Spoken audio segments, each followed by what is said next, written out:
Hello guys, இன்னைக்கு நம்ம triple D சேனலில் என்ன பார்க்க போகிறோம்னா, நடந்து முடிஞ்ச இந்தியா வர்சஸ் நியூசிலாந்து மேட்ச் தான் பார்க்க போகிறோம். இந்த மேட்ச்சில் Indian captain Shubman Gill toss win பண்ணி bowling சூஸ் பண்ணார். ஃபர்ஸ்ட் பேட்டிங் பண்ண நியூசிலாந்து 50 ஓவருக்கு 300 ரன்ஸ் ஸ்கோர் பண்ணாங்க. இதில் நியூசிலாந்தின் opening pair Devon Conway and Henry Nicholls சூப்பரான ஒரு ஓப்பனிங் ஸ்டார்ட் கொடுத்தாங்க.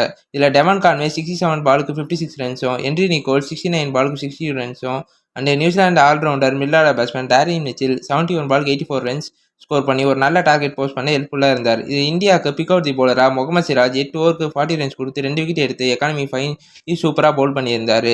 செகண்டாக பேட்டிங் பண்ண அந்த இந்தியா 306 ரன்ஸ் ஸ்கோர் பண்ணி கம்ஃபர்டபுளாக சேஸை முடிச்சாங்க.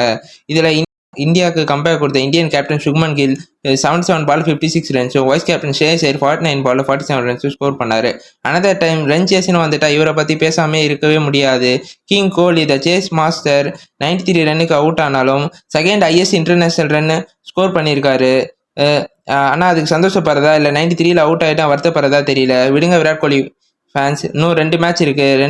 ரெண்டு மேட்ச்சில் 2 செஞ்சுரி வரும்னு ஒரு நம்பிக்கையோடு இருப்போம். ரெகுலர் அப்டேட்ஸுக்கு மறக்காமல் நம்ம சேனலை லைக் பண்ணுங்கள், சப்ஸ்கிரைப் பண்ணுங்கள், பிடிச்சிருந்தா கமெண்ட் பண்ணிட்டு போங்க.